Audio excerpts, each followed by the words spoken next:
आमच्याकडे इतके विद्यार्थी असे आहेत की 10वी नंतर सायन्स घेतलं कारण घरच्यांनी ठरवलं म्हणून, आणि निरमंती मध्ये म्हणजे मध्येच सोडून देतात. 10वीत टॉपर असतो आणि 12वीत डायरेक्ट ढूस. अनेक विद्यार्थी ना त्या सायन्सला आणि इंजिनिअरिंगला जाण्यासाठी 6वी 7वी पासूनच काहीतरी क्लासेस लावतात. अरे बापरे. 12वीचा पहिला पेपर इंग्लिशचा झाला आणि तो कोलॅप्स पडला. फेल्युअरशी डील कसं करावं हे 27 कारणं मी काढलेली आहेत. तरी सुद्धा जे म्हणतात नाही आपण तर भारी, आपण नाही होणार फेल, ते फेल होतात. ठीक आहे, failure is not a problem. त्यातनं पटकन बाहेर ये. मार्क्स हे जज करण्याचं साधन असू शकत नाही, पण मार्क्स इम्पॉर्टंट आहेत. नो डाऊट मार्क्स इम्पॉर्टंट आहेत. Consistency pays in the long run. Personal finance नावाचा एक विषय जो आपल्या अभ्यासामध्ये अनफॉर्च्युनेटली नाहीये, पण हे सगळ्या गोष्टी शिकल्यानंतर ऑटोमॅटिकली तुम्हाला जमायला लागतं. जर नाही झालं तर मला पोत्यात घालून मारा.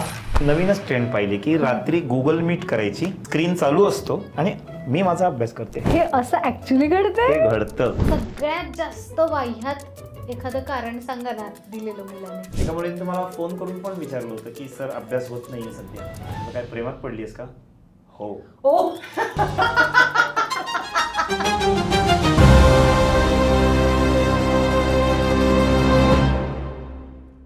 कुठल्याही म्हणजे अभ्यासाचं जसं म्हणत नाहीये मी, आयुष्याचंच म्हणेन मी आता.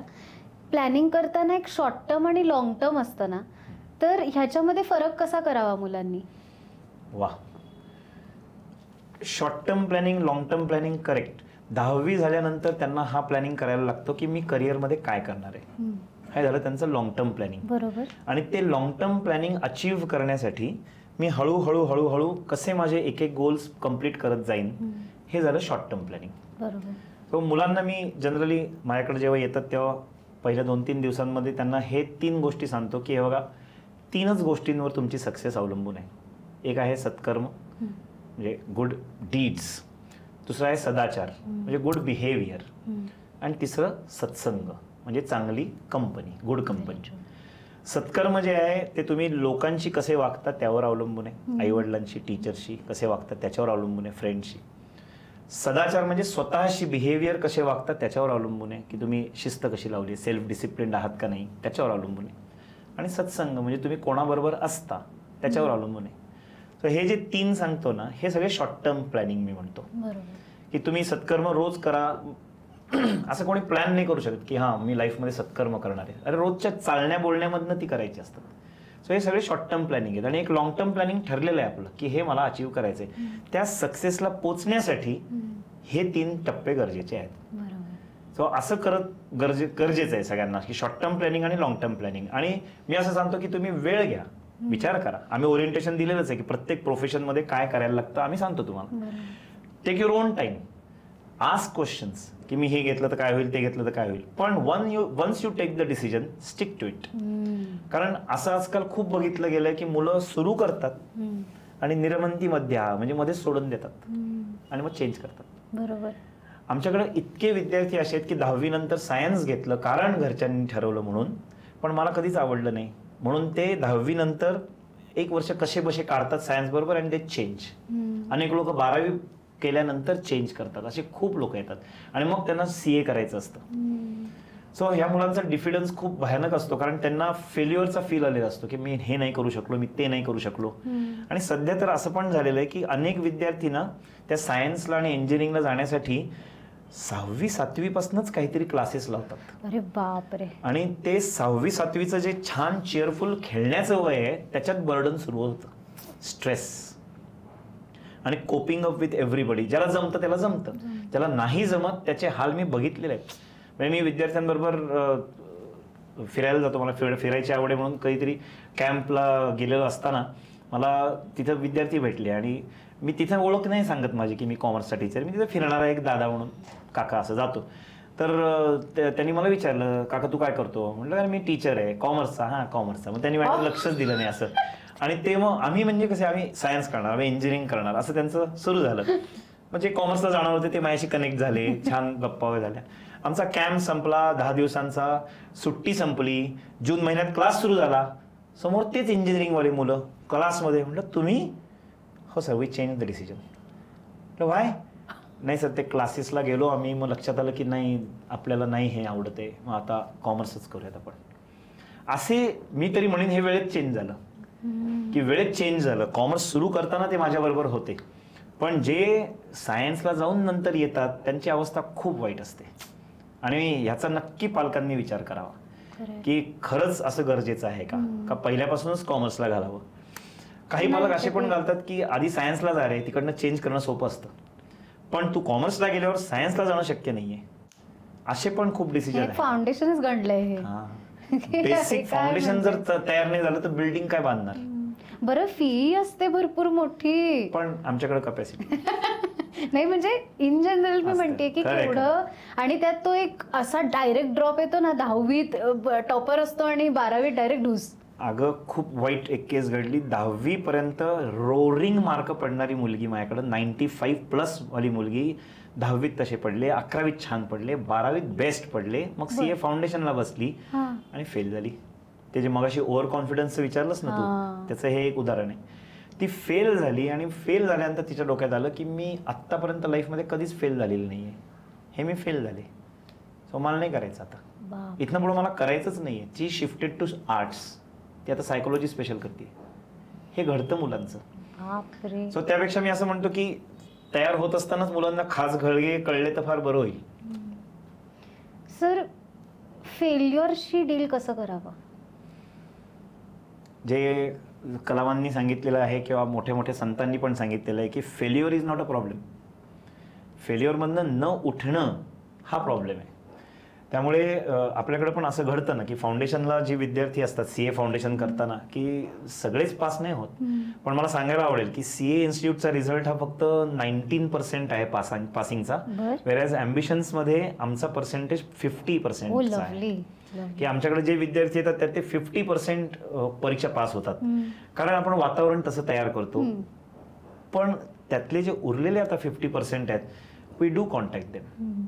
आम्ही त्यांच्यासाठी पुढचा कोर्स पण लगेच जो पुढचा सप्टेंबरमध्ये असतो तो करतो.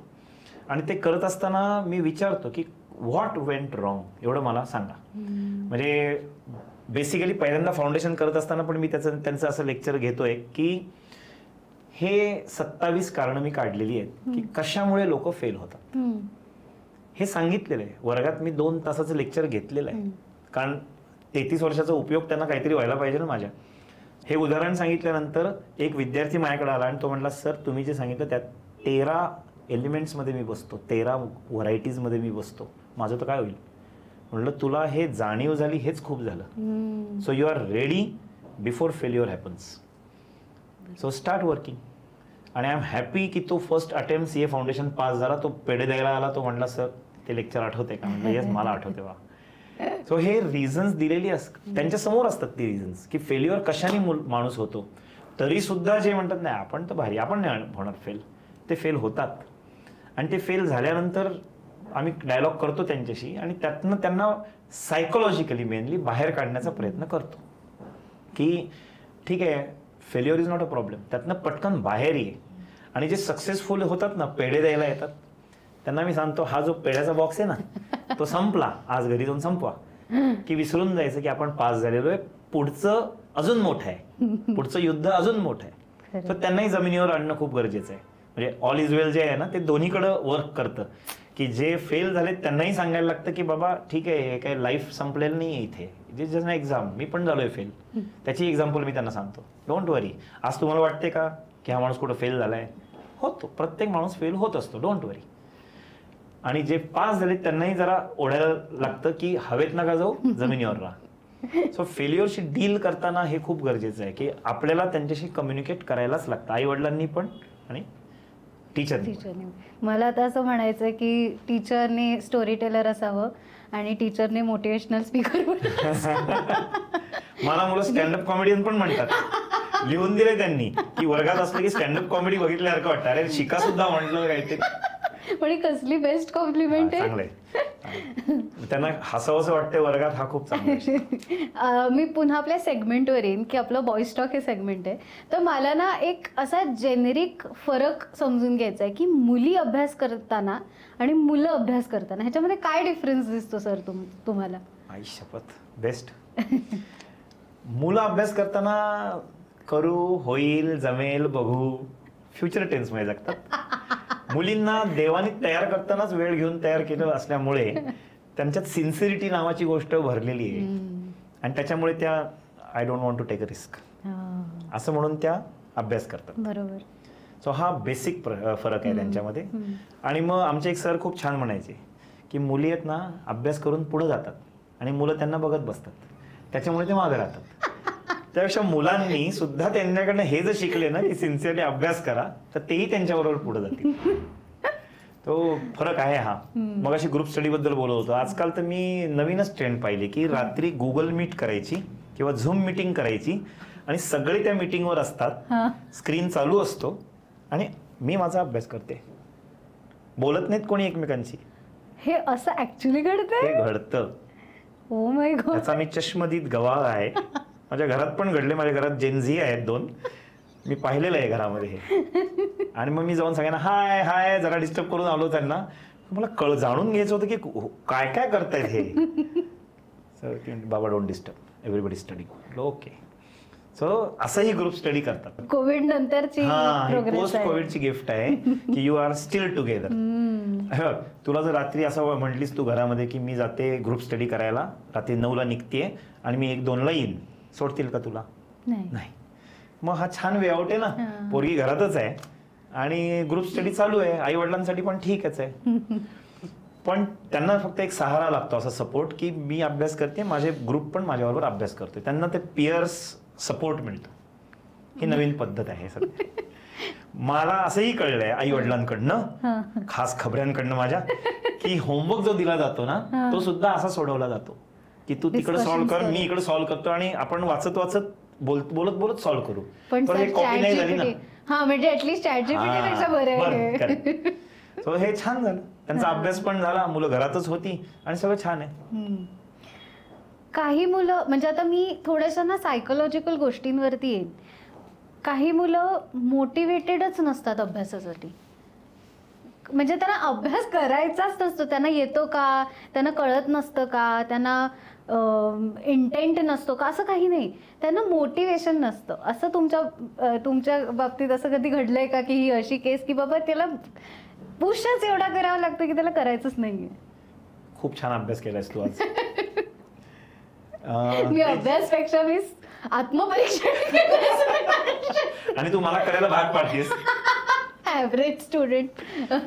ते जे मगाशी 90% लोक आलेली बोललो ना आपण, त्यातले मेजॉरिटी असे असतात. मग मी त्यांच्याशी कम्युनिकेट करताना असं विचारतो की मला सांगा तुमचं स्कूलिंग खूप वाईट गेलंय का रे, की तुम्हाला टीचर्स असे मारणारे, ओरडणारे, चिडणारे असे भेटले तुम्हाला? बरोबर. हो म्हणतात. तिथे मला उत्तर मिळतं. मग अभ्यासापासून हे विलग कधी झाले किंवा घरामध्ये खूप प्रेशर असतं, आई वडील ओरडतात मार्क नाही पडले की, हे जे प्रेशर त्यांना येत आहे ना ते त्याच्यामुळे येत आहे. आणि मग त्यामुळे नको तो अभ्यास मला, ज्या वाटेला दुःख आहे मी का जाऊ तिथं. म्हणून मग त्यांना तो विषय नको, मोटिवेशनच नाही, तो विषयही आवडत नाही अभ्यास. मग अभ्यास करायच्या ऐवजी आपण त्याला रिव्हिजिट म्हणूयात की आज जो टॉपिक आपण शिकलो ना तो उद्या तुम्ही रिव्हिजिट करा. अमेरिकन शब्दांचा मदत होते कधी कधी. रिव्हिजिट करा. मग थोड्या दिवसांनी 7 दिवसांनी परत तो रिव्हिजिट करा. म्हणजे तुम्हाला छान वाटेल की येस आपण 7 दिवसांनी, मग विचारा स्वतःला, वायवा घ्या स्वतःची की मी काय शिकलो 7 दिवसांपूर्वी. मग त्यांना सांगायला लागतं की ते जे टीचर तुमच्या लाईफमध्ये झाले ते झालं, संपलं, आता ते येणार नाहीत तुम्हाला शिकवायला, आता मी आहे आणि मी तुम्हाला इथं ओरडणार नाहीये, मी रागवणार नाही. उत्तर जर चुकलं तुमचं तर मी जन्मात कधी ओरडत नाही. माझ्या कुठल्याही 5 स्टुडंटना विचारा, मी चुकलेल्या उत्तराला ओरडत नाही. पण जर नाही होमवर्क केला, प्रयत्नच नाही केला तर मग माझ्यासारखं वाईट नाही. प्रयत्न कर ना, चुकलं तर चुकलं, बरोबर, बिनधास्त, चुकलं तर चुकलं. मी त्यांना सांगतो ह्या वर्गामध्ये you are allowed to go wrong, कारण इथं मी आहे तुम्हाला सावरायला. इथनं बाहेर जेव्हा जगात जाल ना यू शुड बी परफेक्ट. हे मी तुमच्याकडनं तयार करून घेतोय आणि त्यासाठी तुम्ही मला कोऑपरेट केलं तर होईल. बरोबर. त्यांना कुठेतरी असं रिलेट व्हायला लागतं की ओके इथं जरा सेफ झोन दिसतोय आपल्याला. मार्कांसाठी तुम्ही जर अभ्यास करत असाल तर मी तुमच्या आईवडिलांची बोलतो, तर त्यांना हे बरं वाटते, ओके ठीक आहे कोणतरी आहे आपल्याबरोबर. सो हे मोटिवेशन देणं खूप गरजेचं पडतं. बरोबर. दुसरा आहे कम्पॅरिझन. हो, ते मगाशी मी एक केस सांगितली जी कम्पॅरिझन, की मी स्वतःलाच कम्पॅरिझन. मुलांना ना स्वतःबद्दल खूप एक फोबिया असतो की इन्फिरिटी कॉम्प्लेक्स असतो की मी नाही आहे, माझ्यापेक्षा सगळं जगच भारी आहे. अरे देवाने प्रत्येकाला युनिक बनवून पाठवलंय. हे जर कळलं ना वेळेत तर फार बरं होईल. ठीक आहे, मला हा सब्जेक्ट नाही आला पण मी कम्युनिकेशन नीट करतोय, मला अभ्यासाशी नाही नातं जोडता आलं पण मला कॉन्टॅक्ट बनवता येतात. बरोबर. हे केवढं महत्वाचं आहे. ते जे मगाशी मी 3 गोष्टी सांगितल्या, सत्कर्म, सदाचार, सत्संग, त्यात मी सांगतो त्यांना की कॉन्टॅक्ट बनवा आत्ता. बरोबर. हेच वय आहे की तुम्ही कॉन्टॅक्ट बनवू शकता जे तुम्हाला लाईफभर उपयोगाला पडणार आहेत. अभ्यास तर कराच तुम्ही पण you talk to people, so तेही गरजेचं आहे त्यांना. बरोबर. त्या विषयावर आपण कुठून आलो होतो? कंपॅरिझन. त्यामुळे त्यांना कंपॅरिझन हा खूप मोठा प्रश्न आहे. आणि वर्गात मी पहिल्या दिवशी ना इंट्रोडक्शन घेत असताना कधीच असं म्हणत नाही की चला आज इंट्रोडक्शन आहे, सांगा मार्क तुमचे. मी त्यांना सांगतो की इंट्रोडक्शन करत असताना marks is not your identity. तुम्ही काय करता आणि तुम्ही कुठल्या शाळेतून आलायत ही तुमची आयडेंटिटी आहे. सो तुमचं नाव सांगा, तुमची शाळा सांगा आणि तुमच्या हॉबीज सांगा.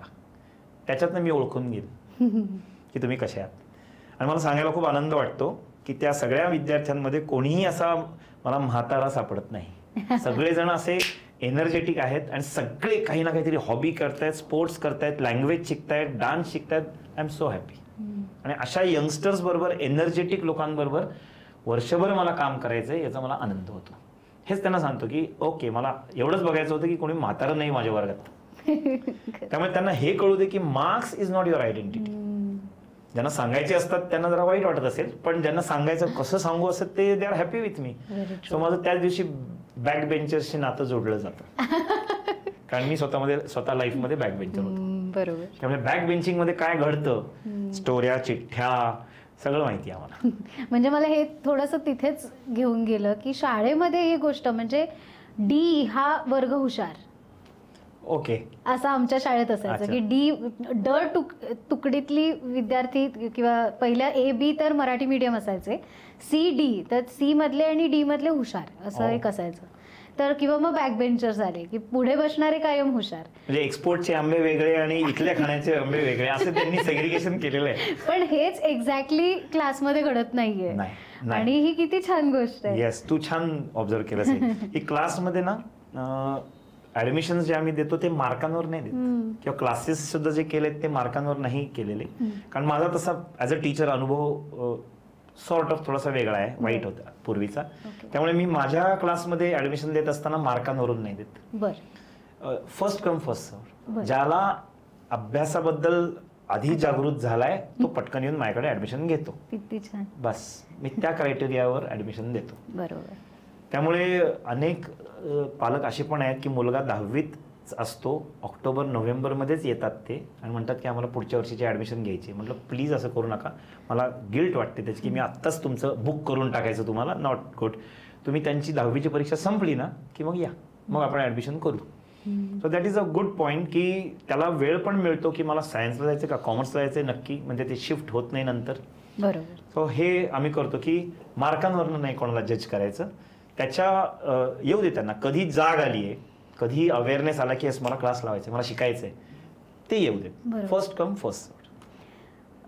ह्यावरनं मला अजून एक प्रश्न विचारायचा आहे, तो म्हणजे की तुम्ही म्हणताय की मार्क्स हे जज करण्याचं साधन असू शकत नाही पण मार्क्स इम्पॉर्टंट आहेत. नो डाऊट मार्क्स इम्पॉर्टंट आहेत. कारण आपल्या सिस्टीममध्ये कुठेही जगात जा किंवा आपल्या देशात बघा, त्या सिस्टीमनुसार तुम्हाला पुढच्या वर्गात घालण्यासाठी मार्क्स आर इम्पॉर्टंट. पण माझं काय म्हणणं आहे की तुम्ही जर पर्सनॅलिटी खुललेली असाल ना तर मार्क्स येतात आपोआप. म्हणजे कशा अर्थी म्हणतोय, पर्सनॅलिटी खुलली की तुम्ही अवेअर बनता की काय चाललंय माझ्या आजूबाजूला आणि त्याचा तुम्हाला अवेअरनेस एकदा आला की ओके पुढे जाऊन मला हे गरजेचं आहे. मग माझ्या बरोबरच्या मुलांचं, माझ्या सिनियर मुलांचं मी काही बोलून अनुभव घेतो की काय तुझ्या बाबतीत काय घडलं ऍडमिशनच्या बाबतीत. मग तोही सांगेल बाबा नीट अभ्यास करा, खूप गरजेचं असतं. ह्या कम्युनिकेशन मधनं जर मला कळलं ना तर फार बरं होईल. म्हणजे आम्ही असंच म्हणतो की टीचर्स आणि पेरेंट्स सारखेच मुलांना सांगत असतात अभ्यास करा अभ्यास करा अभ्यास करा. पण आम्ही काय करतो, 12वीत जे छान मार्क पाडतात ना त्यांना मुद्दाम आम्ही 12वीच्या आत्ताच्या मुलांच्या समोर आणतो आणि मुद्दाम त्यांना सगळे प्रश्न विचारतो की तुम्ही अभ्यास कसा केला, तुम्हाला मोटिवेशन कसं मिळालं.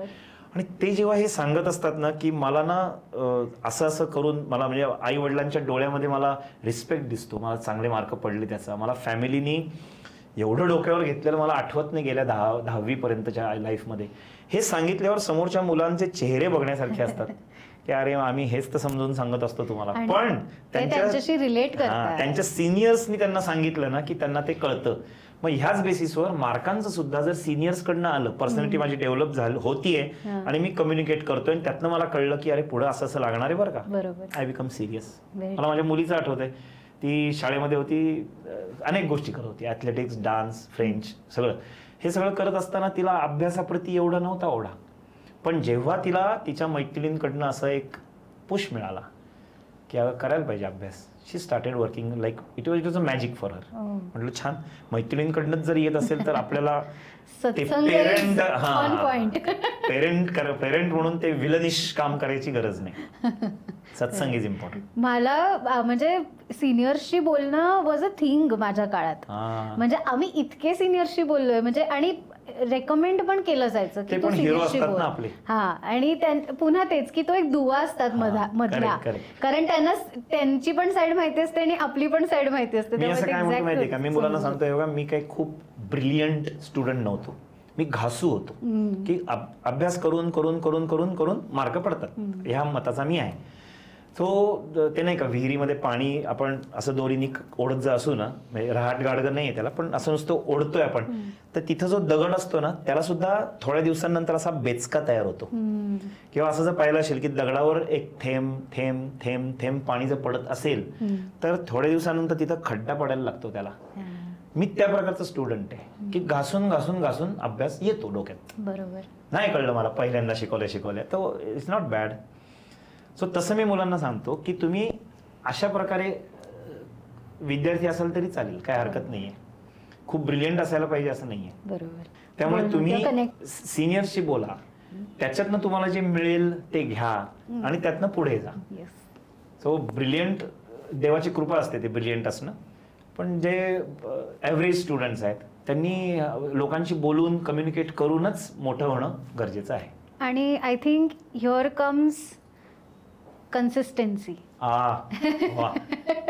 कारण हुशार मुलांना काही कन्सिस्टंट, म्हणजे असं मी म्हणणार नाही, कारण ती हुशारी कुठे इररिलेव्हंट होईल आपल्याला सांगता येत नाही, पण कन्सिस्टन्सी. मी एक छान गोष्ट वाचली होती ते सांगतो की एक शेतकरी असतो आणि त्या शेतकऱ्याला 4 मुलं असतात, खेडेगावातला छान शेतकरी.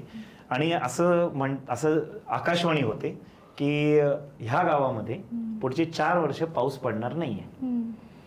मग काय सगळे शांतच बसतात, आता पाऊसच पडणार नाही, मग काय. तो शेतकरी जो असतो ना तो उठतो सकाळी, दुसऱ्या दिवशी आकाशवाणीच्या नंतर उठतो, शेतात जातो, आपली कामं करतो, परत येतो, दुसऱ्या दिवशी परत जातो येतो. त्याला लोक हसायला लागतात की उगाच काम करतोय. मुलंही म्हणतात बाबा का उगाच करताय, म्हणजे तुम्ही करताय म्हणून आम्हालाही करायला लागतं, असं असतं.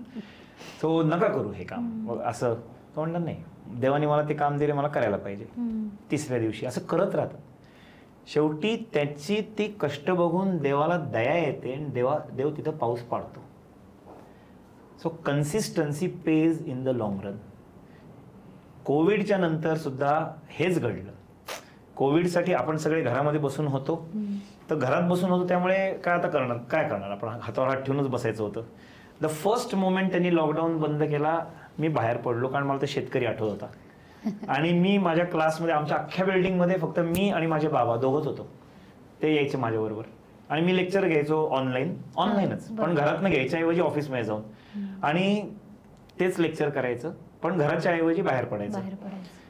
आणि त्याचा फायदा मला असा झाला की even after pandemic offline lecture सुरू झाली, but I became well versed in online lectures. म्हणजे मला ऑनलाईन लेक्चरची पण गंमत आता येते आणि मी देऊ शकतो लेक्चर्स ऑनलाईन. मला त्रास नाही होत, कॅमेरा, कॉन्शियसनेस, काही त्रास होत नाही मला, because I am ready, I work then.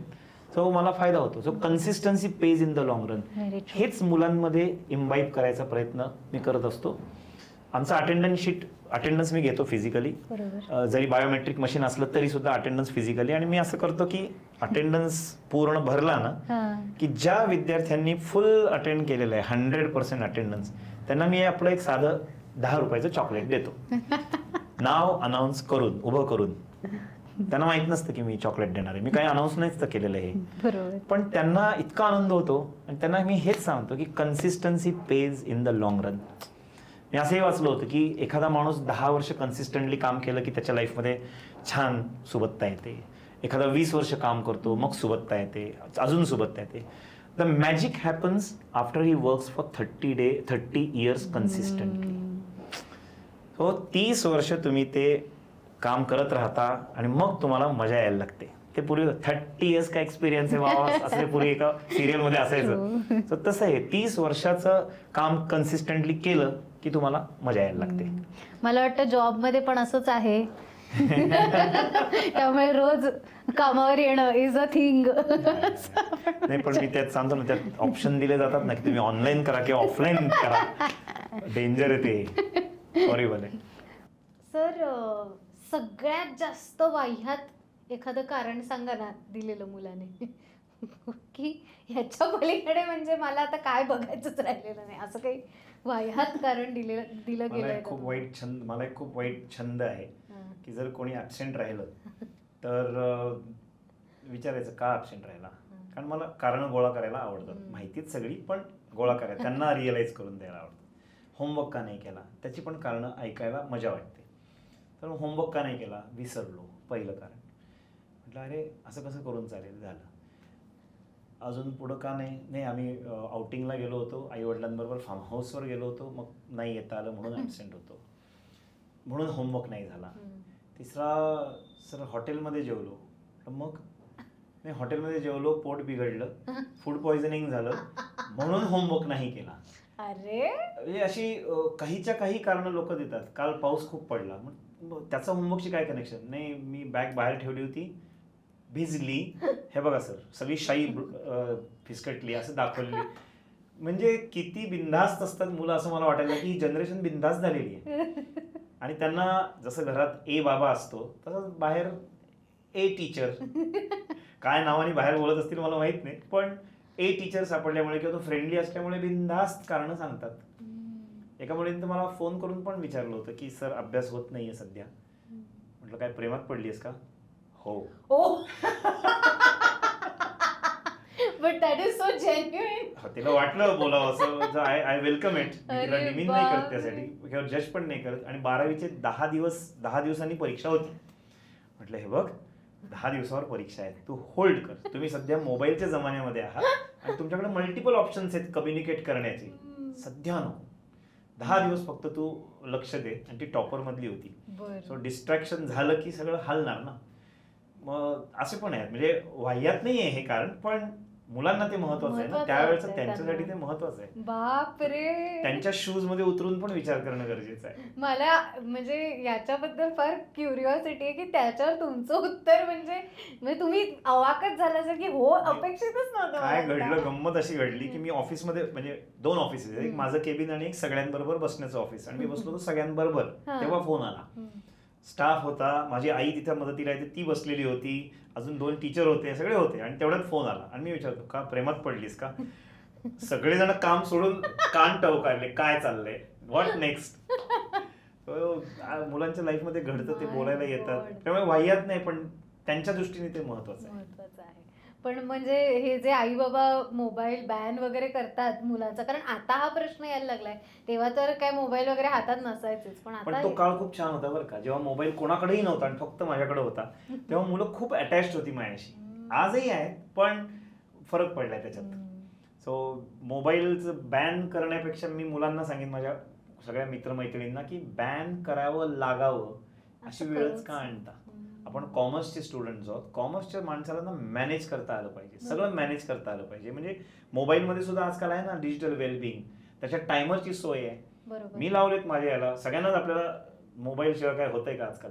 तर मोबाईलमध्ये मी टायमर लावलाय आणि 20 मिनिटाचा इन्स्टा फेसबुक याचा चस्का असतो सगळ्यांनाच. मी तिथं टायमर लावलाय, मी 25 मिनिटाचा लावलाय. 25 मिनिटं झाली की ते म्हणतं your time is over, see you tomorrow. त्याला ओके म्हणायचं, सेटिंग नाही बदलायचं. सो मॅनेज करायला शिकलं पाहिजे मुलांनी, असं मला वाटतं. म्हणजे कशाला आई वडील काढून घेतील ना. आणि सगळंच बरोबर होतं. मग मुलं मला सांगतात सर आम्ही दिवसभर अभ्यासच करत असतो, पण जेव्हा मोबाईल बघायची वेळ असते तेव्हाच आई वडील ऑफिसवरून येतात आणि मग ते म्हणतात तू दिवसभर हेच केलंयस. सुरू होतं मॅटर. सो हे मुलांनी पण शिकलं पाहिजे. बरोबर. तुम्ही आता म्हणालात की कॉमर्सचे स्टुडंट होत, आपल्याला एवढं हे म्हणजे हे मॅनेजमेंट आपल्याला जमलं, तर आता मला हे आधी समजून घ्यायचंय की अपार्ट फ्रॉम CA, CS आणि बँकिंग, कॉमर्स मध्ये काय काय खूप Options दुनिया आहे आहेत. कॉमर्स मध्ये. म्हणजे आम्ही म्हणतो पंचरत्न आहेत. पहिलं CA, CS, CMA म्हणजे याला पूर्वी CWA म्हणत असत, कॉस्ट अँड मॅनेजमेंट अकाउंटिंग. मग असतं LLB आणि एक असतं BBA.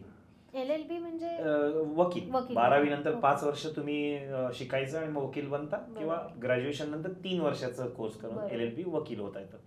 किंवा BBA आहे, BBA MBA. बर बीकॉमलाच पॅरल एक नवीन BBA म्हणून त्यांनी सुरू केलं होतं पूर्वी, okay. Which is happening field. हं. सिलेबस मोर ऑर लेस तोच आहे, पण डेप्थ वेगळी आहे. बर त्यामुळे BBA. हं. सो ही पंचरत्न, मेन 5 रत्न आहेत. हं. मग त्याच्या जोडीला डिझायनिंग आहे, मग मास मीडिया मॅनेजमेंट आहे, हो, त्यानंतर ॲक्च्युअरियल सायन्स आहे. अशा अनेक व्हरायटीज आहेत. मग अनेक जण विचारतात मग डिझायनिंगला जायचंय तर कॉमर्स घेऊन कशाला जायला पाहिजे. तर मी त्यांना डिझाईन म्हणजे आपण सकाळी उठल्यावर जो ब्रश हातात पकडतो ते हा. रात्री झोपताना उशी डोक्याखाली घेतो, हं. दिवसभर N नंबर ऑफ प्रॉडक्ट्स आपण वापरतो, ह्या ओ. सगळ्याला कोणी ना कोणीतरी कधी ना काहीतरी डिझाईन केलंय, ओ म्हणून आपल्याला ते वापरायला छान वाटतं. बरोबर. ते शिकणारी लोक म्हणतात मग आम्ही आर्ट्सला जाऊन करतो ना. हं. पण माझं म्हणणं असं आहे की तुम्ही डिझायनिंगला गेलात की पुढं आयदर जॉबमध्ये जाल किंवा स्वतःचं स्टार्टअप करा. Startup आहे. त्यावेळेला मग bank, insurance, stock exchange, investment, SIP, पत्र आलं बँकेचं की घाबरणं, मेसेजेस आले की घाबरणं, हे होणार नाही ना. तुम्ही आत्तापासूनच जर 11वी 12वी कॉमर्स करा, मग जे कॉन्ट्रॅक्ट तुम्ही केले जातात त्यातले शब्द नवीन वाटणार नाहीत. हं. हे सगळं कॉमर्समध्ये आहे. ते ओ. शिकून मग तुम्ही 12वी नंतर डिझायनिंगला जा. बरोबर. सो कॉमर्सचा खूप फायदा होतो लोकांना. मास मीडियामध्ये कशाला पाहिजे, परत तेच मास मीडियामध्ये तुम्ही गेल्यानंतर तुम्हाला ह्याच गोष्टींची डील करायला लागणार आहे. बरोबर. So that time you should have this familiarity, किंवा काय म्हणायचं त्याला, एक माहिती पाहिजे बरोबर. की मी ऑलरेडी बघितलेलं आहे, बीन देअर डन दॅट, आता मला सोपं जातंय. म्हणजे जरी बिझनेसमध्ये तुम्ही प्रत्येक छोटी गोष्ट अकाउंटिंग तुम्ही बघत नसाल, पण तुम्हाला ते कसं बघायचं हे माहिती एक्झॅक्टली. पाहिजे. तुमचा CA काय करतोय हा. हे तुम्हाला माहित पाहिजे, किंवा तुम्हाला CA ला सांगता आलं पाहिजे की मी हा खर्च केलाय, त्याचं या अकाउंटला टाक, बरोबर. हे तुम्हाला सांगता आलं पाहिजे. अदरवाईज तू ऑब्झर्व कर ना, अनेक लोक अशी काढणार कंपनीमध्ये ऑडिट चालू आहे सध्या, म्हणजे असा विषय बोलतात की आमच्याकडे बाबुलबुवा आलाय. असं का बोलतात? कारण ऑडिटर आल्यानंतर तो जे प्रश्न सुरू करतो, पंचनामा केल्यासारखं वाटतं पोलिसांनी, बापरे. ते घाबरतात सगळे. घाबरायचं काय, तुमचे अकाउंट नीट लिहून काढतायत ते की तुम्ही हा खर्च कधी कशासाठी केला, अजिबात जाम आठवत नाही. आपण काल काय जेवलो आठवत नाही, काल काय कपडे घातले आठवत नाही, आपल्याला फोटो बघायला लागतो. इतकं जर जग फास्ट झालंय तर केलेला खर्च लिहून ठेवायलाच पाहिजे. बरोबर. सो सगळ्यांना हे माहीत असणं गरजेचं आहे. त्यासाठी म्हणजे मी लिहून ठेवला एखादा खर्च तर मला 2 वर्षानंतर सोपं जातं ना. बरोबर. सो अकाउंटिंग शिकणं, कॉमर्स शिकणं खूप गरजेचं आहे प्रत्येकाने. पर्सनल फायनान्स नावाचा एक विषय आहे जो आपल्या अभ्यासामध्ये अनफॉर्च्युनेटली नाहीये, बरं.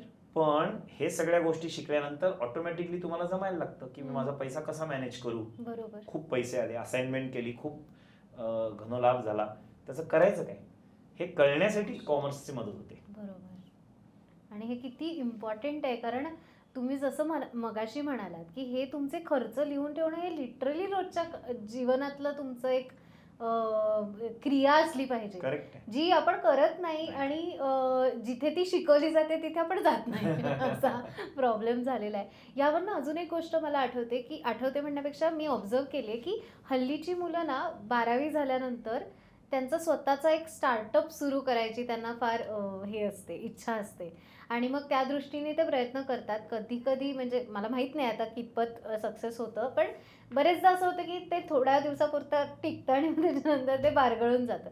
तर ही मूव घेणं किती इम्पॉर्टंट आहे, आणि जर का ते म्हणजे ते मूव घेणं चुकीचं असेल तर ते का चुकीचं आहे? स्टार्टअप करणं खूप चांगलं आहे. ओके.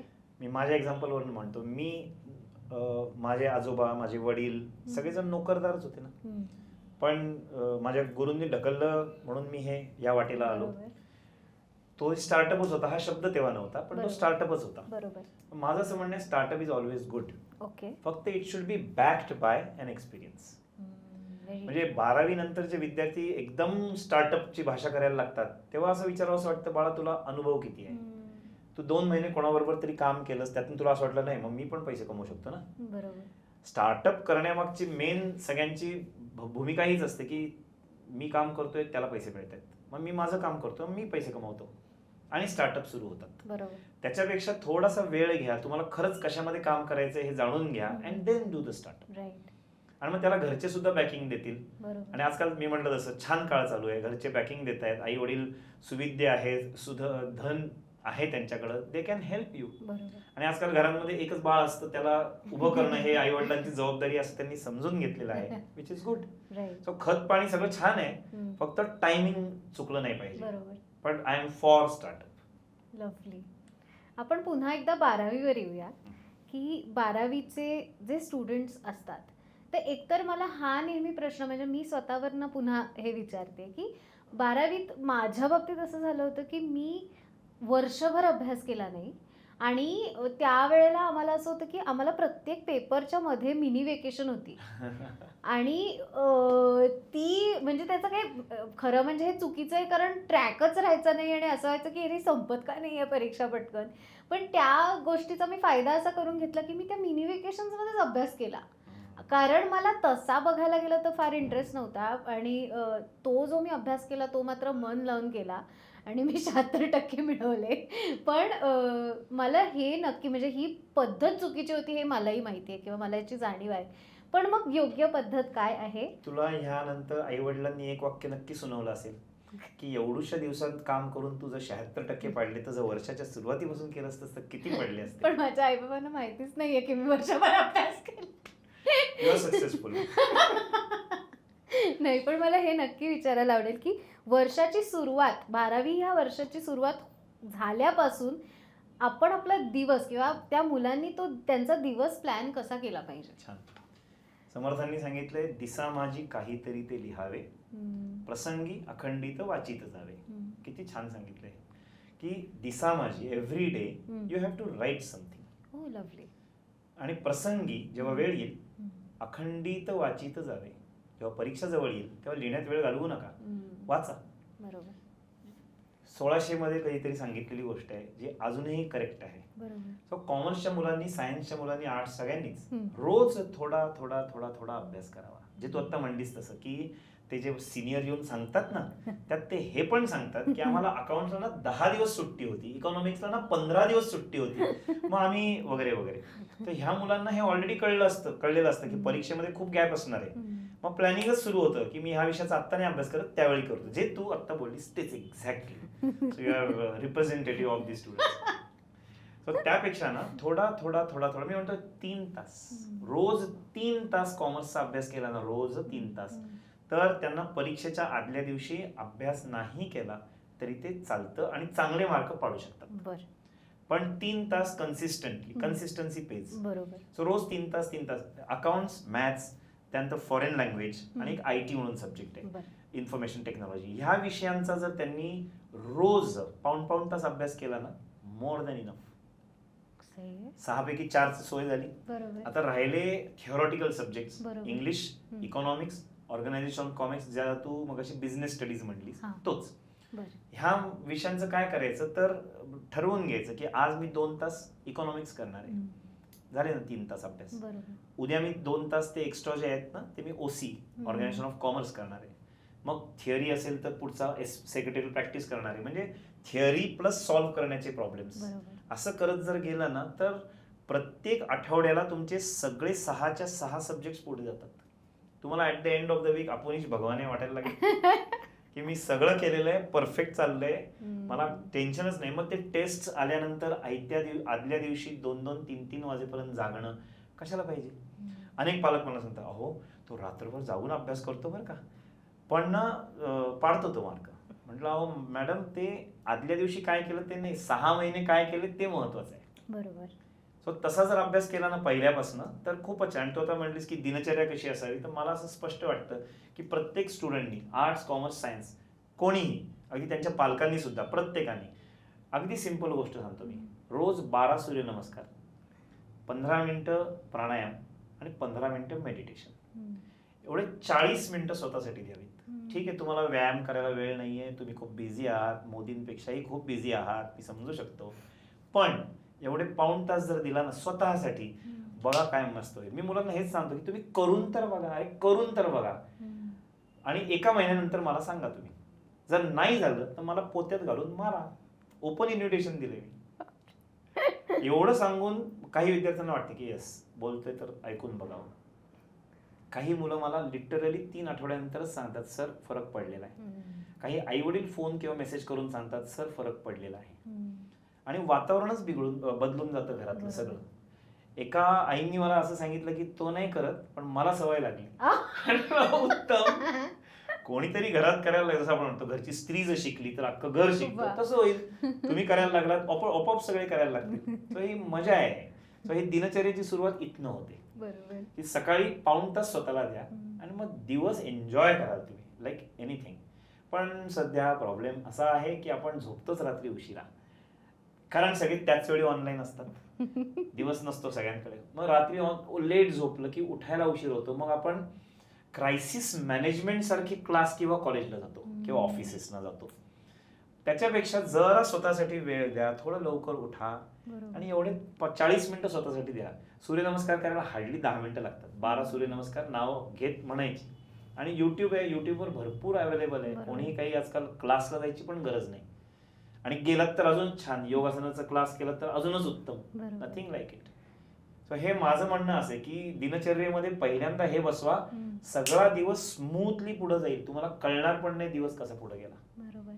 जे प्रेशर येतात दिवसभरात, बॉस असं म्हणला, टीचर असं म्हणले किंवा मित्र असे म्हणले, याचा तुम्हाला त्रासच होणार नाही. सो ही दिनचर्येची सुरुवात अशी जर झाली ना, मग तुमचं पुढं ब्रेकफास्ट करा, क्लास कॉलेज करा.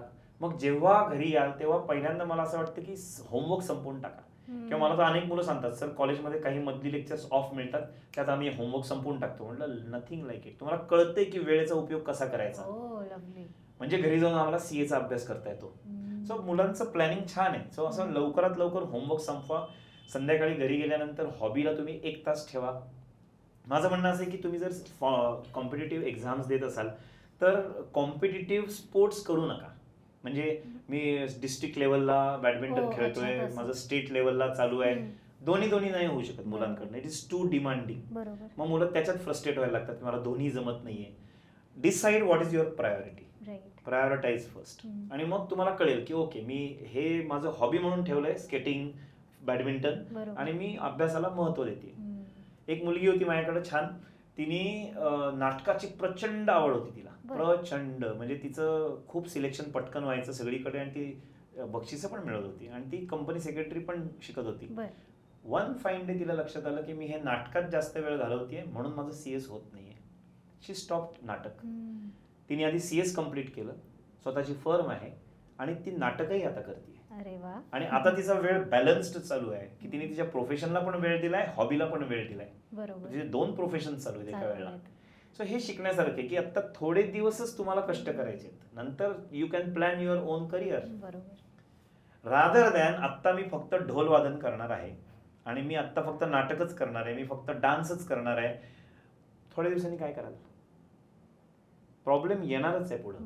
मी नाही म्हणत नाहीये पण मॅनेज करायला शिका.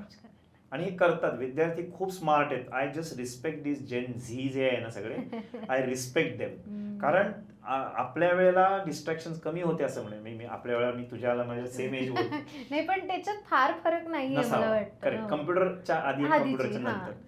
सो आपल्या वेळेला डिस्ट्रॅक्शन कमी होते. आमच्या वेळेला टीव्ही पण नव्हता. एकच चॅनल असायचं, 7 वाजता सुरू व्हायचं, 12ला बंद व्हायचं. सो डिस्ट्रॅक्शन खूप कमी होते. आता डिस्ट्रॅक्शन खूप वाढले आणि त्यातनं ते वाट काढत काढत बिचारे करतायत कम्प्लीट काम. I respect them. मी त्यांना हे नाही करत, खाली नाही बघत. सो जेन झी आणि त्यांच्याबरोबर मग ते प्रेशर येणारच आहेत सगळी.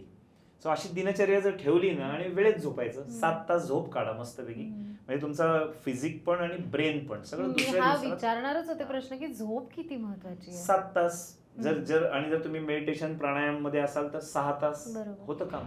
6 तासात सफिशियंट होतं काम. जे खूपच झोपतात त्यांना लेथार्जी वाढते नंतर. सो हे सगळं जर मॅनेज केलं, कॉमर्सची मुलं आहेत ना, मॅनेज करायला असंच म्हणतात. डेफिनेशन अशी, मॅनेजमेंटची डेफिनेशन अशी, getting things done through others. की लोकांकडनं काम करून घेता आलं पाहिजे. अरे पण आधी तुमचं लाईफ सुधारा तर तुम्ही दुसऱ्यांचं लाईफ सुधाराल. दुसऱ्यांकडनं कंपनीचं लाईफ सुधाराल, कंपनीकडे काम करायला लक्ष देता येईल. दिनचर्या अशी असावी, बॅलन्स्ड. बरोबर. आणि तुमचा मग मेंटल बॅलन्स पण तेवढाच राहतो. करेक्ट. आणि तो राहिला नाही तर काहीच नाही. मी जे कॉम्पिटेटिव्ह एक्झाम देतात ना त्यांना सांगतो की रविवारी दुपारी 1 ते रात्री 9 वाटेल ते एन्जॉय करा. तुमच्यामध्ये कोणी नाही आलं पाहिजे, पण प्रोव्हायडेड तुम्ही सोमवार ते रविवार 1 वाजेपर्यंत अभ्यास केलेला असेल आणि प्लस तुमची हॉबी 1 तास रोजची चालू ठेवली तरी हरकत नाही. पण 1 ते 9 तुमचा वेळ आहे. तुम्ही काय वाटेल ते करा, एन्जॉय करा, पिक्चर बघा, तुमचे कॅचअप करा फ्रेंड्स बरोबर, काय फॅमिली गॅदरिंग करा, पण वेळ द्या त्यांना, पण मॅनेज करा. आणि 9 एवढ्यासाठी की 9ला बंद करा. There is like no tomorrow अशा टाईपचं पार्टी करतात. आणि मग सकाळी सोमवार सकाळ बघण्यासारखी असते सगळ्यांची. सगळ्यांचे चेहरे असे पडलेले असतात, एनर्जी डाऊन असते. अनेक लोकांचे मेसेजेस, सर पोट ठीक नाहीये, बरं वाटत नाहीये, डोकं दुखतंय. ही काय सुरुवात आहे? मी स्वतःसाठी चॅलेंज असं घेतलेलं आहे की मला जन्मात मंडे ब्लूज नाही झाले पाहिजे. मीही माझं लाईफ बॅलन्सच करत असतो. मीही पार्टी करतो, मी काही संत नाही आहे. मीही पार्टी करतो, मीही एन्जॉय करतो, सगळं चालू आहे, पण बॅलन्स करा. आणि मग सोमवार सकाळ असा सुरू झाला पाहिजे दणदणीत, कारण नवीन आठवड्याचं स्वागत तुम्ही कसं करायला पाहिजे, छान करायला पाहिजे, दमून भागून, नो फन. मग तुम्ही अभ्यासात पण इनपुट टाकत नाही, मग त्यांचा आठवडाच मंगळवारी बुधवारी सुरू होतो. संपला विषय. एक मला उदाहरण छान आठवतंय. एक पालक माझ्याकडे आले आणि ते म्हटले, अहो सर ह्याला काहीतरी समजावून सांगा. पहाटे 3:30ला उठतो आणि हनुमान चालीसा म्हणतो म्हटलं, आणि रात्री 9:30ला झोपतो. म्हटलं चांगलं चाललंय की, लवकर झोपतोय, लवकर उठतोय, ब्रह्ममुहूर्तामध्ये उठतोय, चांगलं चाललंय. म्हणजे विद्यार्थी असे पण आहेत की जे पहाटे उठतात. मला तर मागच्या वर्षी असंही कळलं की 7-8 मुलींनी मिळून ना एक ग्रुप केला होता. तू विचारलं ना मुली कसे असतात. 7-8 मुलींनी मिळून ग्रुप केला व्हॉट्सअपचा. 4 वाजता उठायचं, सगळ्यांनी हॅलो म्हणायचं, व्हॉट्सअप बंद करायचं आणि अभ्यासाला बसायचं. एकमेकांच्या मोटिवेशननी 7चे 10 झाले, 15 झाले. आणि मला एकदा सांगितलं, मग मी वर्गात त्यांचं कॉंग्रॅच्युलेट केलं. ते ऐकून कशासाठी कॉंग्रॅच्युलेट केलं, मग ऐकून असे दिव्याने दिवा जोडत जातो ना, तसे ते सगळे उठले.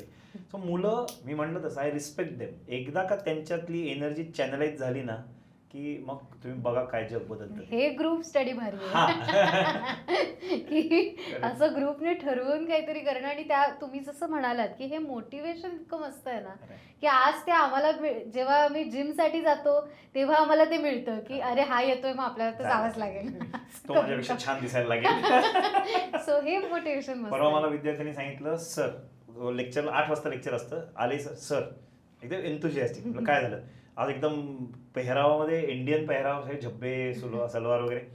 आम्ही सर 3 वाजता उठलो, तुम्ही सांगितलं होतं तसं. पहाटे 4ला आम्ही दगडूशेठला गेलो, दगडूशेठचं दर्शन घेऊन आम्ही येतोय. मग लेक्चर झालं, सर ग्रुप फोटो काढू वगैरे. फोटो काढला, झालं. म्हटलं एक तुम्हाला होमवर्क देऊ का? हां सर. म्हटलं होमवर्क असा आहे, आज जसे तुम्ही 3ला उठलात ना तसे 1 आठवडा जमेल का? हो जमेल की. कारण ते इगोवर आलं ना आता. हो जमेल की. मग दुसरं पण म्हटलं हो जमेल की. 8 जणांचा ग्रुप होता. जमेल की. म्हटलं 8 दिवस करून बघा आणि मग आपण 8 दिवसांनी बोलूयात. करतायत की नाही माहित, आता कळेल 8 दिवसांनी काय. अच्छा, म्हणजे ही आत्ताचीच गोष्ट आहे, ताजी. मुलं करतात. मुलांना दिशा चॅनलाइज करायला लागते, ती एनर्जी त्यांची जी ती चॅनलाइज करायची. बरोबर. ही जी बोर्डाची एक्झाम असते, म्हणजे हे बोर्डाची एक्झाम हे एक वेगळंच अवडंबर आहे. आणि ते म्हणजे बरेच काळ चालू आहे. माझ्या वेळेत पण होतं, मला वाटतं तुमच्या वेळेत पण असेल. तर बोर्डाच्या परीक्षेच्या आधीचं स्ट्रेस मॅनेजमेंट कसं असतं? म्हणजे त्याच्यासाठी वेगळे एफर्ट्स घ्यावे लागतात की जर का तुम्ही वर्षभर करत असाल तर नाही घ्यावे लागत, असं काही आहे? एका मुलाचं एक्झाम्पल सांगतो, म्हणजे खूप गोष्टी लक्षात येतील. एक विद्यार्थी होता आणि त्याला रात्रीच अभ्यास व्हायचा. त्याचा असतात प्रत्येकाचा एक एक फंडाज असतात.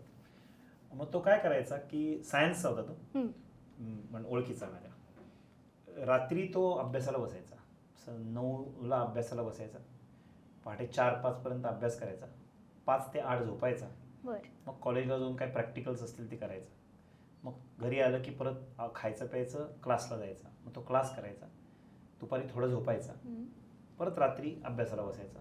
आम्हाला कधीतरी भेटायचं आणि मी पण त्याच्या घरातलं लाईट दिसलं की मला टेन्शन यायचं की ह्याचं बघून माझे आई बाप माझं काय करतील. तर असं झालं. 12वीचा पहिला पेपर इंग्लिशचा झाला आणि तो कोलॅप्स पडला, चक्कर येऊनच पडला. And he was hospitalised. बापरे. पुढचे 5 पेपर गेले ना. म्हणजे त्याने त्याचा एवढा स्ट्रेस घेऊन ठेवला होता. हा, म्हणजे त्यांनी त्याची दिनचर्या अशी काही बनवून घेतली होती की ज्या परीक्षेसाठी त्याला फेस करायचं होतं त्यासाठी तो केपेबलच नव्हता. बापरे. हो, साधं आहे की तुम्हाला परीक्षा जर द्यायची आहे तर त्या परीक्षेचं तुम्ही एवढं प्रेशर घेऊ नका की तुम्ही जीवन मरणाचा प्रश्न होऊन बसेल. एका आईने पण मला फोन केला होता की सर परीक्षा सुरू होती उद्या आणि तिला हॉस्पिटलाइज करायला लागते कारण तिचं बीपी शूट झालं. तर हे सगळं ऐकल्यानंतर असं वाटतं की एवढं स्ट्रेस घेण्याचं कारण नाही आहे. परीक्षा महत्वाच्या आहेत, नो डाऊट, पण त्याचं स्ट्रेस कधी येतो जेव्हा तुम्ही आधीपासून काम केलेलं नसतं तेव्हा त्याचा स्ट्रेस येतो. मग ह्या एक्झाम्पल्सवरनं लोकांनी शिकून घ्यावं की मी दिसा माझी काहीतरी ते लिहावे, प्रसंगी अखंडित वाचित जावे. थोडा थोडा थोडा थोडा अभ्यास जर मी करत गेलो तर माझं होईल. आणि मग परीक्षा तोंडावर आली, लोक टाइम टेबल आलं की अभ्यासाला सुरुवात करू, हे जे काही असतं ना ते फार डेंजर असतं. टाइम टेबलची वाट बघता. तुम्हाला माहिती नाही की 12वीची परीक्षा तुमची ह्या तारखेला होणार आहे, 10वीची परीक्षा ह्या तारखेला होणार आहे, ठरलेत बोर्डाची तारीख. Start in time. काही लोक म्हणतात मी आत्ता वाचलं तरी परत वाचायलाच लागणार आहे ना, मग कशाला आत्ता वाचायचं. अरे त्यालाच तर अभ्यास म्हणतो ना आपण. First reading, second reading, third reading हे गरजेचं आहे. आपण हळूहळू त्यातनं प्रगल्भ होतात आणि तेच नॉलेज नंतर वापरता येतं आपल्याला, कारण कधीतरी शिकलेलो आहे. पण जे आयत्या वेळी वाचलेलं असतं ना ते लाईफभर नाही लक्षात राहत. सो म्हणून त्यांनी परीक्षेसाठी काम करायच्या ऐवजी पहिल्यापासून मजा म्हणून जर काम केलं तर छान होईल. म्हणून त्यांनी आवडत्या क्षेत्रात ऍडमिशन घेणं गरजेचं आहे, फोर्सफुली नाही. सो हे स्ट्रेस येणं साहजिक आहे, पण विद्यार्थ्यांनी हे जाणून घेणं गरजेचं आहे की आधीपासून जर काम केलं तर स्ट्रेस नाही येत. पण आयत्या वेळी जो स्ट्रेस येईल त्याचं काय, त्यांच्या शरीरावर सगळं वाचतं. आणि शरीर अशी काही तयार नाही आहेत मुलांची की मी तयार केलंय शरीर, I can take any stress. Mental level meditation कधी केलेली नाही आहेत, त्यामुळे आय कॅनॉट टेक स्ट्रेस. त्यासाठी ते व्यायाम आहेत पहिल्यापासून. हे समजून घेण्याची मुभा आज शहरी मुलांकडे आहे. एक महत्वाचा फॅक्टर आहे ते म्हणजे गावाकडची मुलं. तर एकतर हे असे पॅटर्न्स त्यांना माहिती आहेत का? म्हणजे काही मुलं असतात की जी 10वी-12वीसाठीच शहरामध्ये येतात, पण काही असतात की जी गावाकडेच राहत आहेत, तिथेच अभ्यास करतायत. तर हे तुमचं ऑब्झर्वेशन कसं आहे? म्हणजे ह्या मुलांमध्ये काही वेगळेपण जाणवून येतं? खूप इनोसंट असतात बिचारे, आणि त्यांच्याकडे बघितलं की त्यांच्यात ती उर्मी अजून असते की शहरात जाऊन शिकूयात आणि स्वतःला एस्टॅब्लिश करूयात. जेव्हा आम्ही माझा संबंध यांच्याशी येतोच आहे पहिल्यापासून, पण मी हा फीचर मेनली ना पॅन्डेमिक पासून बघायला सुरुवात केली. म्हणजे जेव्हा आम्ही ऑनलाईन पण शिकवायला सुरुवात केली तेव्हा महाराष्ट्राच्या वेगवेगळ्या शहरांमधनं 20 शहरांमधली मुलं माझ्याकडे शिकत होती त्यावेळेला. म्हणजे अगदी नक्षलाईट एरिया मधली पण विद्यार्थिनी होती आणि कोकणातली तर होतेच. बीड, धाराशिव, बुलढाणा, सांगली, सातारा, कोल्हापूर सगळीकडचे होते. आणि त्यांच्याशी जेव्हा कम्युनिकेशन व्हायचं ना तेव्हा कळायचं अरे खूप इनोसंट आहेत. म्हणजे शहरातल्या मुलांपेक्षा हे खूप अजून इनोसंट आहेत. शहरातली मुलं they are expose to everything, त्यामुळे ते बिंदास्त आहेत असं मी बघितलं, बोल्ड आहेत ॲज कम्पेअर्ड टू दॅम. पण जी गावाकडनं येणारे विद्यार्थी असतात ना त्यांना शिकवायला एक वेगळीच मजा येते, कारण त्यांच्या डोळ्यामध्ये एक असा स्पार्क असतो. 11वी-12वीच्या सगळ्याच मुलांच्या डोळ्यात असतो एक स्पार्क असतो की हा हे सांगतायत ना मला ते घ्यायचंय, मला ते झेलायचंय आणि मला काहीतरी करून दाखवायचंय, हा स्पार्क असतो. आणि मग त्यामध्ये मी म्हणतो की कधी कधी मग संगत चांगली मिळते, कधी वाईट संगत मिळते. मग हॉस्टेलमध्ये राहतात, मग हॉस्टेलमधले दादा असतात जे त्यांना ज्ञान देतात. हे सगळ्या गोष्टी त्यांच्या लाईफमध्ये घडतात. पण जो अभ्यासाशी आपली नाळ जोडून ठेवतो ना तो कधीच वाया जात नाही, किंवा त्याच्या आईवडिलांचे जे तिकडचे गावातले संस्कार असतील ते वाया नाही जात. मग हे मुलं जे टिकून राहतात त्या संस्कारांना ते राहतात. आणि मग माझ्याकडे दोन्ही प्रकारचे उदाहरण आहेत की एक विद्यार्थी टर्म एंड एक्झाम मध्ये इतका डेंजर फेल झाला की वडील लातूरवरचे होते, लातूरवरनं गाडी घेऊन आले, गाडीत त्याचं सामान भरलं, त्याला भरलं आणि लातूरला निघून गेले. ते म्हणले तुला पुण्यात कशासाठी ठेवलं होतं? अभ्यास करायला. जर तुला जमत नसेल तर गावाकडे चल. एवढे खर्च करून पोटाला चिमटा घेऊन पाठवतात आई वडील. जर तुला नसेलच करायचं तर मग आपल्या घरातच कर ना. आणि दुसरं असंही एक्झाम्पल पाहिलंय मी की बुलढाण्यावरून आलेला मुलगा इतका सरळ आहे की तो सकाळी क्लासला येतो, क्लास झाला की तो एका चार्टर्ड अकाउंटंटच्या फर्ममध्ये नोकरी करतो 11वीपासून. कारण त्याला पुढे चार्टर्ड अकाउंटंट बनायचं आहे. मग त्यांनी असा विचार केला की मला पैसे नाही मिळाले तरी चालतील, पण मग वेळ तरी माझा सत्कारणी लागला पाहिजे, म्हणून तो त्यांच्याकडे काम करतो. तिथंच त्यांच्या आईचा डिस्पेन्सरी पण आहे, मग शनिवार रविवार तिथेही मदत करतो. पैसे मिळवत न मिळवत हरकत नाही, मग तो ऐकतो माझं. तो व्यायाम पण करतो, मेडिटेशन पण करतो, होमवर्क करतो, त्याला सगळ्याला वेळ मिळतो आणि अजून कुठलीही व्यसनं वगैरे लागलेली नाही आहेत. त्यामुळे तो हॅपी गो लकी छानपणे अभ्यासही करतोय, टीचरचंही ऐकतोय आणि छान पैसे नाही पण अनुभव पण घेतोय. सो असे दोन्ही एक्झाम्पल्स पाहिले. एक विद्यार्थी असाही पाहिला ज्यांनी गावाकडनं शहरामध्ये आला, हॉस्टेलमध्ये होता, वडिलांचा फोन आला की सर मी या मुलाचा वडील बोलतोय. जनरली मला सगळी मुलं आठवतात, मला लक्षात राहतात सगळेजण कितीही वर्गात असले तरी. म्हटलं सर मला हे नाव आठवत नाही, मला फोटो पाठवता का? त्यांनी फोटो पाठवला. म्हटलं सर मी या मुलाला कधीच वर्गात पाहिलं नाही. म्हटलं असं काय करता, आम्ही एवढी फी भरून त्याला क्लासला घातलंय. म्हटलं पण तो आलाच नाही, तो आलाच नाही. आणि मग लक्षात आलं की तो फक्त ती फी भरत होता, आई वडील तिकडनं भरत होते, आणि तो मोबाईलचं त्याला इतका चस्का लागला होता, गेमिंगचं इतका त्याला वेळ लागलं होतं की तो त्याचा स्क्रीन टाईम पाहिला वडिलांनी आल्यानंतर. 10-10, 12-12 तास तो स्क्रीनवर होता, गेम्स खेळत होता, आणि त्याला वाटलंच नाही कधी जावं बाहेर. तो रूममधनं बाहेरच पडला नाही. हॉस्टेलच्या लोकांनी सांगितलं हा कधी बाहेरच पडत नाही. अशी पण उदाहरणं आहेत. आताच्या पिढीमध्ये हे अँगर इश्यूज, इगो ह्याच्याशी तुम्हाला डील कधी करावं लागलंय का? लागतं ना, करायला लागतंच.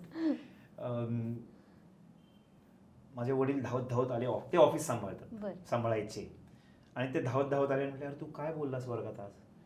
ते एका मुलीचे वडिलांचा फोन आला होता आणि ते म्हटले कधीच आता परत तिला मी क्लासला पाठवणार नाही. काय बोललायस तू? म्हटलं बाबा मला काही आठवत नाही मी काय बोललोय. मग मी गेलो, CCTV असल्याचा फायदा ऑन केला, माईक ऑन केला, लेक्चर सगळं पाहिलं की मी काय बोललोय. मग ते आई वडील आणि मुलगी आले. मी त्यांना म्हटलं हे बघा मला तर काय कळलेलं नाही काय झालं, मी तुम्हाला ऐकवतो. त्यांनी ते लेक्चरचा पार्ट ऐकला. ते म्हणले काय ग काय झालं? ती मुलगी सर म्हटले हा काय फालतूपणा आहे, लक्ष द्या लेक्चरकडे, मी महत्त्वाचं शिकवतोय. मग सर मला असं म्हणले. आई वडील म्हटले चल घरी बोलू आपण. मला आनंद झाला की पालकांना पण माझी बाजू पटली, आणि CCTV होता म्हणून बरं झालं की माझी बाजू पटली असं म्हणून त्यांनी घरी गेले. दुसऱ्या दिवशी मुलगी आली, मला म्हणली सर सॉरी माझं परसेप्शन चुकलं जरा, इट वोंट हॅपन अगेन. म्हणजे हेही घडतं, म्हणजे अँगर इश्यूज होतात, पण how you deal with it. मी म्हणलं तसं की इगो बाजूला ठेवायला पाहिजे आणि मुलाला घडवायचं आहे आपल्याला, हे होणारच आहे. ती मुलगी वाईट नाही आहे, ते जे घडलेली घटना आहे ना, ते तिच्या डोक्यात जो विचार आलाय तो वाईट आहे, तो आपल्याला काढायचा आहे. सो अँगर इश्यूज आहेत, भरपूर आहेत. होमवर्क, हां एका मुलाला मी नाव घेऊन उठवलं आणि विचारलं होमवर्क का नाही केलास? दुसऱ्या दिवशीपासून 3 दिवस ॲबसेंट. फोन केला, आम्ही जनरली करतो फोन की बाबा का नाही येते 3 दिवस झाले. नाही तुम्ही त्याला नाव घेऊन उठवलं ना सगळ्यांसमोर, म्हणून त्याला असं वाटलं की नाही जायला पाहिजे. मग त्याच्याशी बोललो की बाळा अरे असं नसतं, मला लक्ष द्यायचं, सगळ्यांकडचं करून घ्यायचं आहे काम, म्हणून तुझं नाव घेतलं. ओले शोन्या केलं की तरी येतं. म्हणजे थोडक्यात काय की तो मुलगा वाईट नसतो, पण जी घटना घडली त्याच्यावर अभ्यास करून ते बाजूला काढायला लागेल. सो अँगर इश्यूज आहेत, इगो तर खूप आहेत, भरपूर इगो आहेत. सो ते डील करायला लागतात. आणि मी म्हणलं तसं की आजकाल ओरडायचं नाही. मी वर्गात लिटरली ओरडत नाही, मी सांगतो की मी हे ओरडत नाही बरं का, मी चर्चा करतोय तुझ्याशी, पण मला इतकं वाटतंय आतून म्हणून टोन थोडा बदलला आहे एवढंच, पण ओरडत नाही मी. मुलांचे खूप इश्यू आहेत, आणि हे सगळं मला ना वाटतं त्या 2 वर्षात सुरू झालं, जेव्हा या मुलांसाठी वॅक्सिन तयार झालं नव्हतं म्हणून आई वडिलांनी खूप काळजी घेतली त्यांची, तिथं सुरुवात झाली असं मला वाटतं. मला तसं वाटायला लागलंय टीचरने फक्त स्टोरी टेलर, बघ किती प्रोफेशन करायला लागतात, फक्त मोटिवेशनल स्पीकर, आणि आता टीचरने फक्त हे काउन्सिलर, म्हणजे सगळे तुम्हाला रोल करावेच. मला वाटतं मी आता MA सायकोलॉजी पण शिकेन की how to deal with them, आणि मला आवडेल शिकायला, कारण माझ्याकडे खूप एक्झाम्पल्स. या अजून एक ख्यालात जोडून प्रश्न की मला अजून एक गोष्ट अशी समजत नाही की आत्ताची मुलं ही पॅशन फॉलो करणारी आहेत की सेफ करिअर निवडणारी आहेत.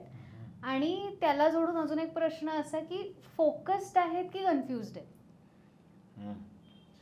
मला असं वाटतं घरातनं जसं बॅकिंग मिळतं ना त्याच्यावर अवलंबून आहे तुम्ही काय होताय पुढं. बर. म्हणजे आई वडिलांनी खूपच त्याला इतकं कोशामध्ये ठेवलं की तू बाबा तुला इजा होऊ नये, तू पडू नये असं आम्ही ठेवलं तर ते सेफ प्रोफेशनमध्येच जाणार आहे. बरोबर. आणि जर आई वडील बिंदास आले कर रे काय होते बघू आपण, तर त्यांचं ग्रूमिंग कसं झालंय ना त्याच्यावर ते पुढचं सगळं अवलंबून आहे. आणि दोन्ही प्रकारचे आपण बघतो गोष्टी. ज्या घरांमध्ये सिंगल चाइल्ड आहे तिथं मी असं ऑब्झर्व करतो की त्यांना खूप प्रोटेक्ट केलं जातं. ज्या घरांमध्ये 2 चाइल्ड आहेत, चिल्ड्रन आहेत, त्यांना जरासं वाव, कारण त्यांना घरात पॅरिटी ठेवायला लागते ना दोन्ही मुलांमध्ये. त्यामुळे दोघांनाही समसमान ट्रीट केलं जातं आणि ते थोडेसे बोल्ड पण असतात. किंवा त्या 2 सिबलिंग्स मध्ये चर्चा होत असते, ती टीम असते एक सिबलिंगची. माझ्याकडे कितकी जुळे बहीण भाऊ असतात ना, ती टीम असते. त्यामुळे त्या टीमला पण त्यांना बरं असतं की माझ्याबरोबर माझं कोणतरी एक्सप्रेस करायला आहे. सो त्यांचं ग्रूमिंग एक वेगळंच मी बघत असतो. त्यामुळे या सगळ्या प्रकारचे विद्यार्थी आहेत. आणि मला वाटतं फायनान्शियल स्टेटस वरती पण असत. करेक्ट, फायनान्शियल स्टेटसवर पण अवलंबून आहे. बरोबर. धडाडीने बिंदास डिसिजन घेणारे तसे कमी असतात, रेअर असतात.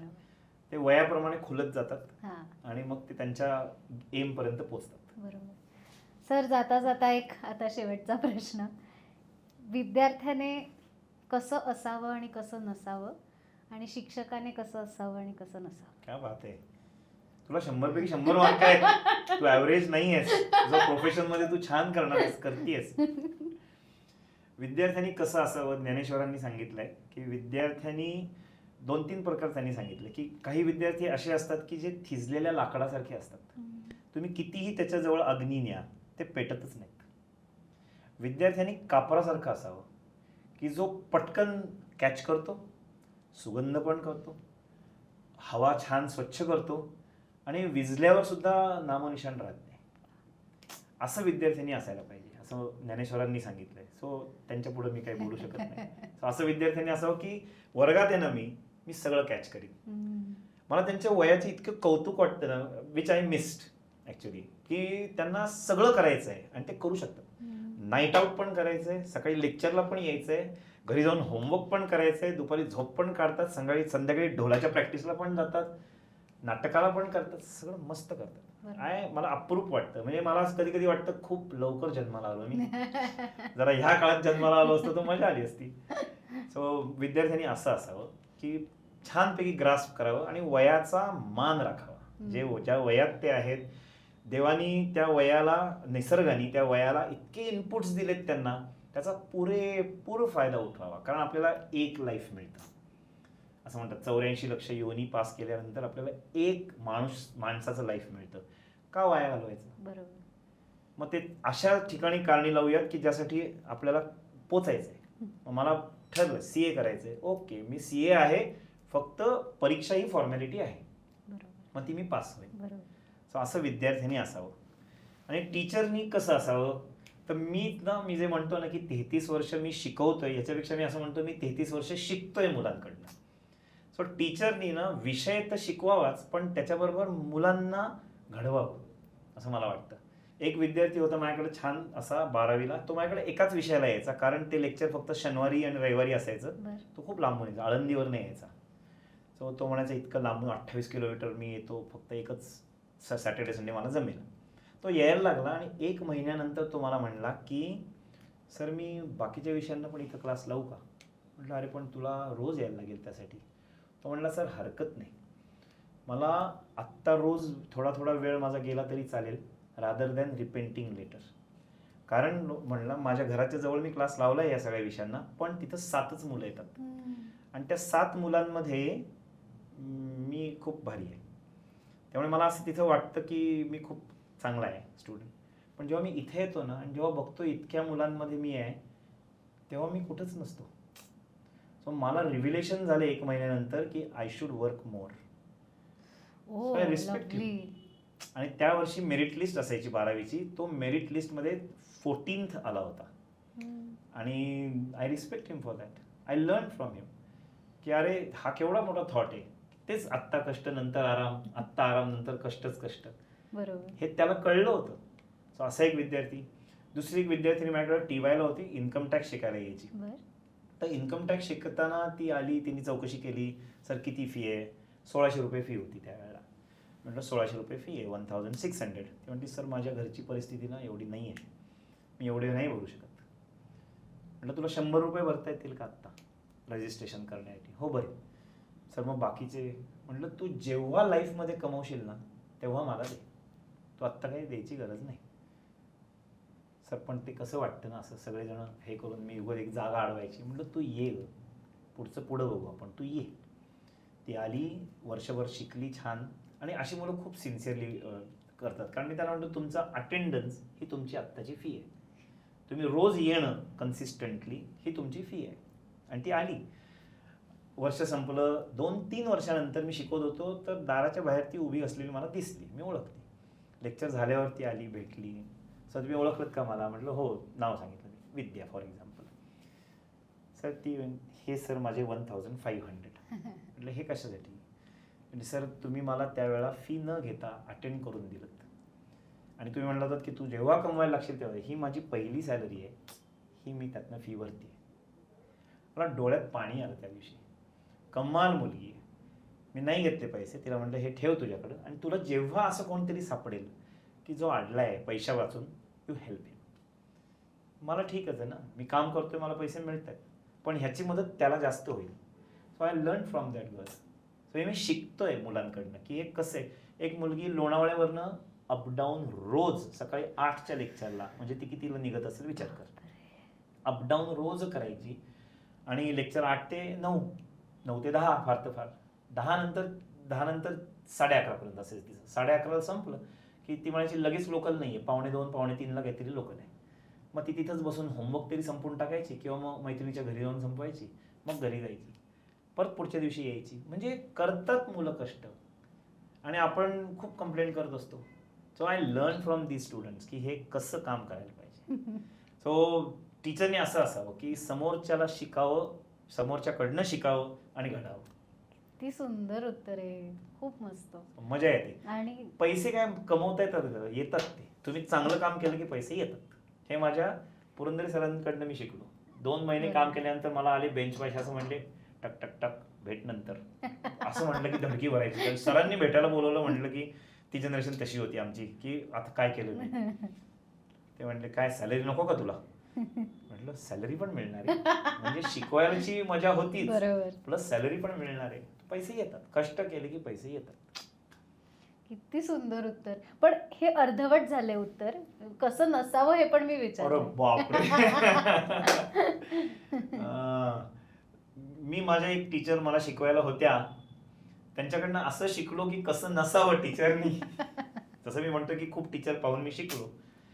त्या वर्गात यायच्या आणि ज्या खुर्चीवर बसायच्या, म्हणजे स्वतःला इन्स्टॉल करायच्या, त्या लेक्चर संपलं, घंटा वाजली कीच उठून निघून जायच्या. त्या कोणाशीही कधी कम्युनिकेटच करायच्या नाहीत. आणि मग त्यांच्याकडनं मी असं शिकलो की एक तर असं बसायचं नाही आले आले. म्हणून माझ्या वर्गामध्ये, कुठल्याही वर्गामध्ये तुम्ही जा, खुर्ची सापडणार नाही, ठेवलेलीच नाहीये. शिक्षकांनी बसायलाच नाही पाहिजे, शिक्षक बसला की वर्ग झोपला. ते मी शिकलो.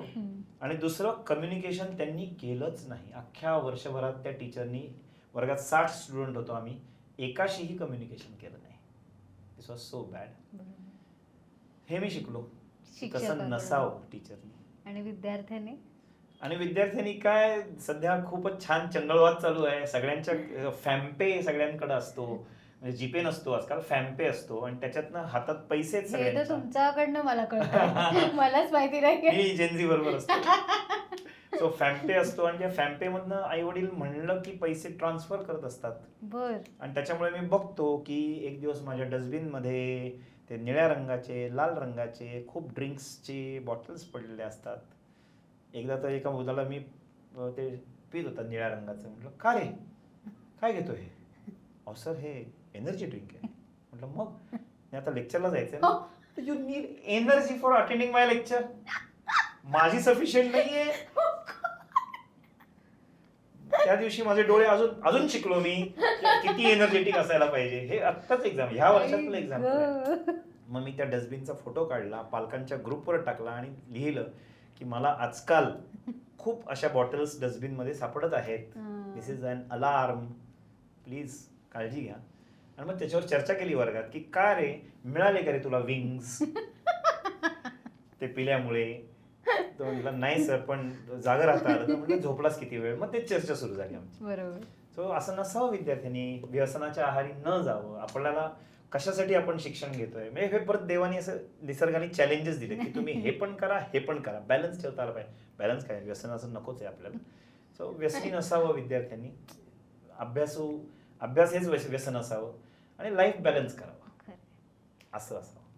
किती भारी. म्हणजे आज सार्थक झालंय माझ्या पॉडकास्टचं लिटरली. म्हणजे हे सेगमेंट मी सुरू केल्यापासून हा असा एक पॉडकास्ट आहे की जो मला इतकं शिकवून गेलाय की मला आता असं वाटायला लागलंय की यार मला कॉमर्स करायचं हे आजच्या पॉडकास्टचं माझं टेकअवे आहे. खरोखर वाटलं असेल. त्यामुळे थँक्यू सो मच सर. आणि सगळ्यात छान आणि आनंदाची गोष्ट अशी आहे की या बॉईज टॉक सेगमेंटसाठी सर आता स्पॉन्सरशिप प्रोव्हाइड करतायत सर. आपल्या सोबत हे पॉडकास्ट आता. I am happy. मी खरं सांगू, तू म्हणतेस ऍव्हरेज स्टुडंट, तू चांगली स्टुडंट आहेस. परत आपण तेच बोलतो की मार्कांसाठी नाही, तू काम आवडते म्हणून काम करतेस. So you have achieved outstanding O in your marks. Thank you so much. आणि सरांकडून, शिक्षकाकडून ही कॉम्प्लिमेंट मिळणं हे माझ्यासाठी आज छान प्रश्न विचारलेस. जे अनेक मी कधी असं असं बसून मी कसा विचार करत नाही ना, म्हणजे असं कोणी करत नाही विचार की ह्या प्रश्नाचं उत्तर काय. पण तू खूप छान अभ्यास केलायस. So you are doing your work very well. Thank you so much sir. आणि आपण या प्रवासात पुढे एकत्र असणार आहोत, त्याचा मला खूप आनंद आहे. I am happy. कसली एनर्जेटिक टीम आहे तुम्ही. Yes absolutely. म्हणजे ते दोघं सुद्धा मला ते अगदी मी त्यांच्याकडे बघत नाही, पण त्यांच्याकडनं येणारे वाईब्स मला कळतात. Yes exactly. त्यामुळे मज्जा आली, खूप मजा आली. आणि तुम्हाला हा पॉडकास्ट कसा वाटला, सर कसे वाटले, आम्हाला कमेंट करून नक्की सांगा. मला बघायची खूप इच्छा आहे. मला पण. आणि आरपारच्या युट्यूब चॅनलला सबस्क्राईब करायला विसरू नका. आमचे पॉडकास्ट बघायला विसरू नका. धन्यवाद. थँक्यू.